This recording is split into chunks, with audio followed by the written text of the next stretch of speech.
Hi, let's continue on with our story. The next chapter is called The Story. I look at the ring layered with fresh sawdust. I look at the skylight and the half-hidden moon. I just thought of a story, I say. Is it a made-up story or a true one? Ruby asks. True, I say. I hope. Ruby leans against the bars, her eyes bold and pale with the moon in them, the way a still pond holds stars. Once upon a time, I say, there was a baby elephant. She was smart and brave, and she needed to go to a place called a zoo. What's a zoo? Ruby asks. A zoo, Ruby, is a place where humans make amends. A good zoo is a place where humans care for animals and keep them safe. Did the baby elephant get to the zoo? Ruby asked softly. I don't answer right away. Yes, I say at last. How did she get there? Ruby asks. She had a friend, I say. A friend who had made a promise. The next chapter is called How. It takes a long time, but finally Ruby returns to sleep. Ivan, Bob whispers, yawning. What you said about the zoo? How you gonna do that? Suddenly I feel as if I could sleep for 1,000 days. I don't know, I admit. You'll think of something, Bob says confidently, his voice trailing off as his eyes close. What if I don't, I ask. But Bob is already asleep. His little red feet dance, and I know he's dreaming of running. The next chapter is Remembering. Bob and Ruby sleep on. I don't sleep. I think about the promise I made to Stella and the pictures I've made for Ruby, and I remember it all. What they did is the next chapter.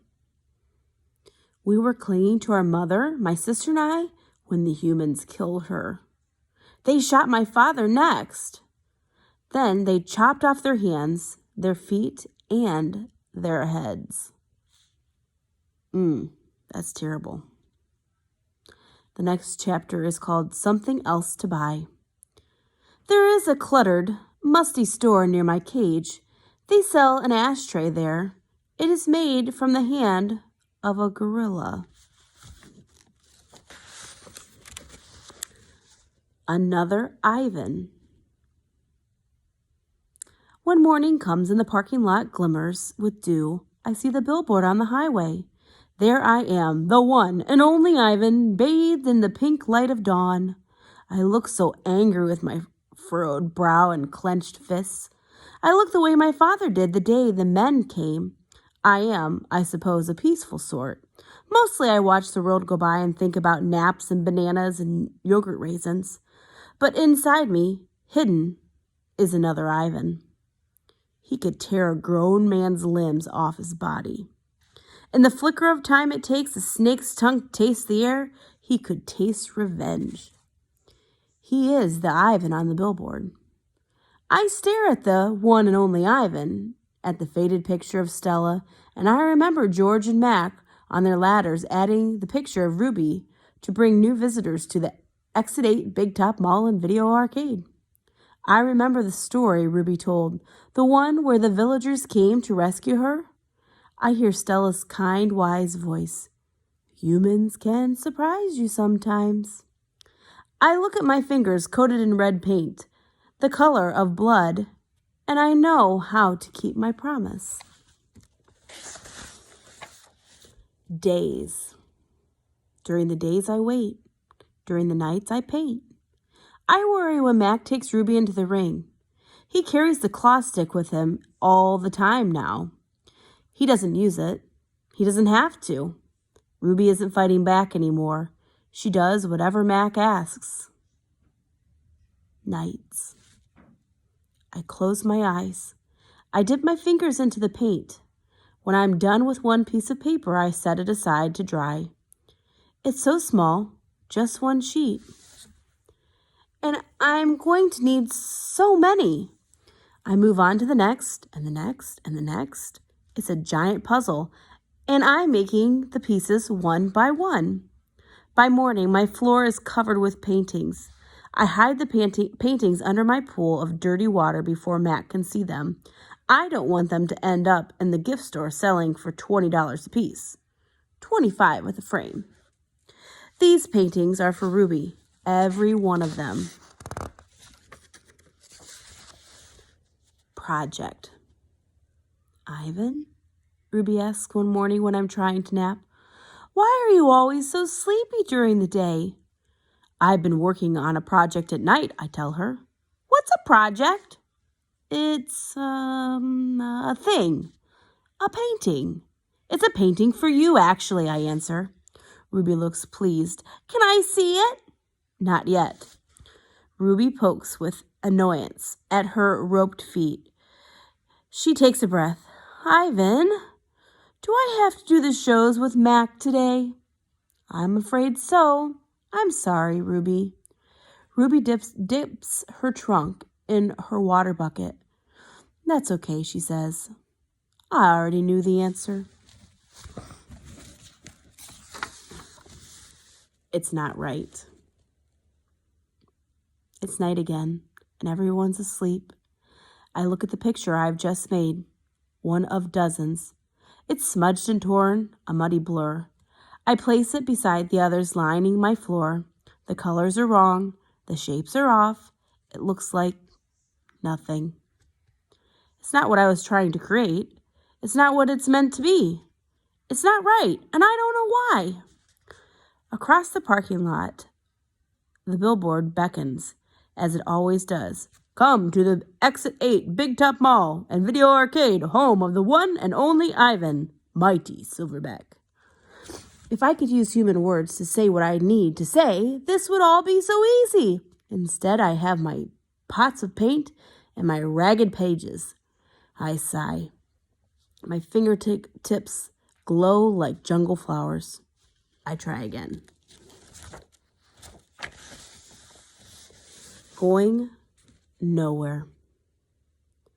I watch Ruby plod around the ring in endless circles, going nowhere. More visitors have been coming, but not many. Mac says Ruby's not picking up the slack after all. He says he's cutting back on our food. He says he's turning off the heat at night to save money. But Ruby looks thinner to me, more wrinkly than Stella ever was. Do you think Ruby's eating enough? I asked Bob. Well, I don't know. I'll tell you one thing, though. You're sure as heck painting enough. Bob wrinkles his nose. That stench is unbelievable. And I found yellow paint in my tail this morning. Bob isn't happy about my night painting. He says it's unnatural. Now, while I work at my art, Bob sleeps on Knot Tag. He claims he prefers her because she doesn't snore. He says her belly doesn't rise and fall and make him seasick. What is this plan of yours anyway? Bob asks. If you explained it to me, I could help out. He gnaws at his tail. Maybe I could come up with something that doesn't involve, paint. I can't explain it, I tell him. It's an idea in my head, but I can't get it right. And anyway, I'm almost out of supplies. I should have known I wouldn't have enough. I kick at my tire swing. It's spattered with drops of blue paint. It's a stupid idea. I doubt that, Bob says. Smelly, yes. Stupid, never. Bad guys. This will be our last chapter for today. Most of the days I doze. Late in the afternoon, Mac approaches. Bob slips under Knot Tag. He prefers to keep a low profile around Mac. Mac's gaze falls on my pool. A corner of one of my paintings is visible. What's that, big guy? He asks. I calmly eat an orange, ignoring him, but my heart is racing. Mac kicks at my plastic pool. Underneath it are all the paintings. Mac yanks on a piece of paper. It slips out easily, and he doesn't seem to notice the other paintings. The page is striped with green, which is what happens when blue paint and yellow paint get together. It's supposed to be a patch of grass. Not bad. Where'd you get the paint anyway, George's kid? He considers. I'll bet I could get 30 for this picture. maybe even 40. Mac turns on my TV. It's a Western. There's a human in a big hat and has a small gun. He has a shiny star pinned on his chest. That means he is a sheriff, and he will be getting rid of all the bad guys. If this sells quick, I'm getting you some more of that paint, buddy, Max says. He walks away with my painting. Ruby's paintings for a moment. I imagine what if it would feel like to be the sheriff. All right, so we'll stop there, and we'll get together again. Have a great day. Bye.